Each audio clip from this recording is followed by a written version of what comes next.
लेकर के सदन में बात को रखा था और आज भी मैं कहूँगा पूरे झारखंड में सरकार को नए सिरे से विचार करना चाहिए, खास करके ज़मीन के मामले को लेकर, क्योंकि झारखंड में जितने भी महापुरुष पैदा हुए, चाहे अंग्रेज के कालखंड में चाहे कांग्रेस के कालखंड में,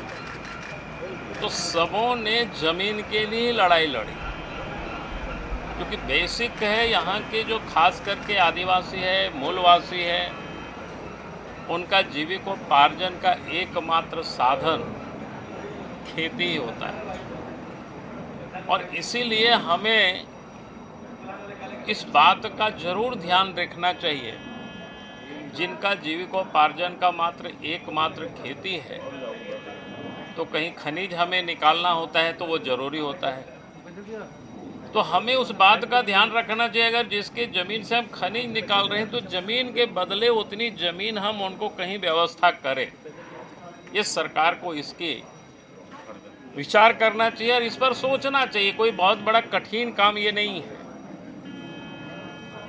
क्योंकि बहुत सारे वर्ग होते हैं, बहुत से जातियाँ होती हैं जो ज़मीन को देना भी सरकार को चाहती है, ज़मीन को बेचना भी चाहती है,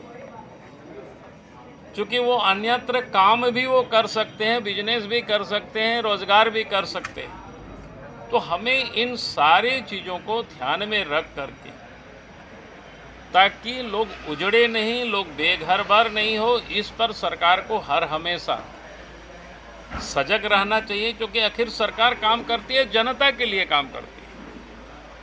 तो हमें जनता की तकलीफ, जनता के दर्द को हमें जा करके, बुला करके और समझना चाहिए और उसकी हमें समाधान करनी चाहिए। लेकिन राज्य सरकार होते हैं, राज्य के मुख्यमंत्री उद्यमियों को निमंत्रण देने के लिए तो यूरोप की यात्रा करते हैं,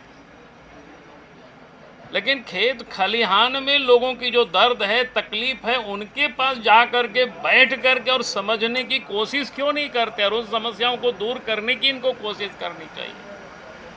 तभी उद्योग धंधे भी लगेंगे, तभी उद्यमी भी आएंगे। अगर आप सोचेंगे कि हम उद्यमियों से मोटी रकम मिलता है तो इसलिए हम लंदन चले जाएं, लोगों से मिले, तो अखबारों में भी बड़ी बड़ी छप जाएगी, लेकिन अब जनता की समस्याओं को आप समाधान नहीं कर सकते। और आज आपको जिस जनता ने यहाँ पर बिठाया है, कल वही जनता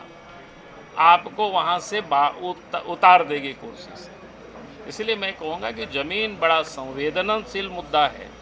और ज़मीन को लेकर के ही झारखंड में तिलका मांझी से लेकर के,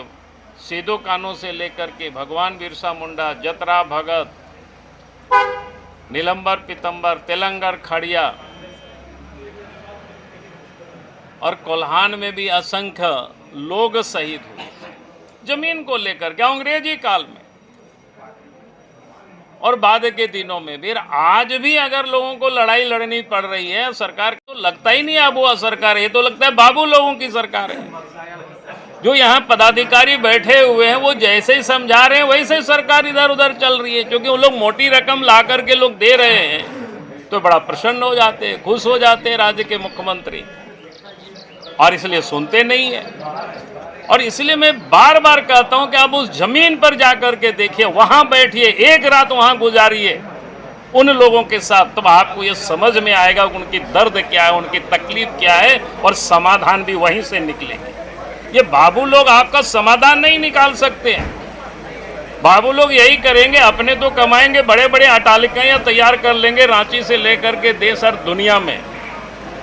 और एक दिन मैं तो हेमंत सोरेन को कहता हूं कि भैया पति पत्नी अच्छे घूमते हो, ऐसा ना हो कि लालू रबड़ी की तरह तब उम्र फिर सीबीआई और ईडी के दफ्तर रगड़ना पड़े आप दोनों को। इसलिए गरीबों की दर्द को समझिए और पहचानिए। मुझे लगता है कि जमीन के संदर्भ में जो कहना था वो मैंने कह दिया। और दूसरा विषय जानकारी मिली है कि राज्य के प्रथम मुख्यमंत्री आदरणीय श्री बाबूलाल मरांडी जी संथाल परगना में जमीन लूट के बारे में उनके द्वारा बात उठाया गया है। मैं बिल्कुल सही बात है, जमीन लूट हो रही है होगी वहाँ पर उसका, क्योंकि वे भी पूरे राज्य में घूमते हैं और लोगों के द्वारा उनको जानकारी मिली होगी। लेकिन मैं आदरणीय बाबूलाल मरांडी जी को ये भी पूछना चाहता हूँ, आप एसपीटी एक्ट के बारे, संथाल परगना के बारे में, सीएनटी एक्ट का उल्लंघन यहाँ पर हो रहा है और डेमोग्राफी इतना जो बदलते जा रहा है और उस पर तो आप बोले नहीं। उसमें बाबूलाल जी मरांडी को कम से कम साउथ छोटा नागपुर के बारे में भी बोलना चाहिए था कि दक्षिण बिहार और विशेषकर राजधानी में जो जमीन का लूट हो रहा है, डेमोग्राफी आपका जो बदला जा रहा है पूरा, और कौन लोग लूट रहे हैं तो बाबूलाल मरांडी को निश्चित रूप से पता है। अगर बाबूलाल मरांडी से मेरा इतना आग्रह होगा कि सारे पार्टी में, चाहे कोई भी पार्टी है, उन पार्टियों पे पार्टी के नेता लोग ही बढ़ करके आगे, चाहे भाजपा में, वो भी जानते हैं भाजपा में कौन जमीन का कारोबार कर रहा है, कांग्रेस पार्टी में भी कुछ लोग होगा, आपका जेएमएम में भी होगा। बाबूलाल मरांडी जी बोलता कि सारे पार्टी में जो लोग हैं ऐसे लोगों को चिन्हित करना चाहिए और ऐसे लोगों के खिलाफ कार्रवाई होना चाहिए। ये बात बाबूलाल मरांडी जी को बोलना चाहिए। हम तो चाहेंगे बाबूलाल अच्छी बात उठाए, लेकिन पार्टी कोई भी हो, सारे पार्टी जो लोग जमीन में, जो लोग लिप्त है, जमीन दलाली और राजनीतिक आपका संरक्षण के चलते ही जमीन दलाल होता है, हिम्मत है तो बाबूलाल मरांडी जी को इस बात को भी बोलना चाहिए। अगर इस तरह की बात होती है तो मैं उसको सहयोग करने में तैयार हूँ। बाबूलाल मरांडी जी, पूरे पार्टी में जो लोग इस तरह का काम कर रहे हैं इस राज्य में और जो गलत तरीके से जमीन का दलाली कर रहा है, वो आपके पार्टी में भी है, हमारे कांग्रेस पार्टी में लोग है, जेएमएम पार्टी में, ये जो भी पार्टी में है उसको लिए सारे पॉलिटिकल को, पार्टी को और एक से ऊपर उठ करके ऐसे लोगों को चिन्हित करके कार्रवाई करने की मांग की जानी चाहिए।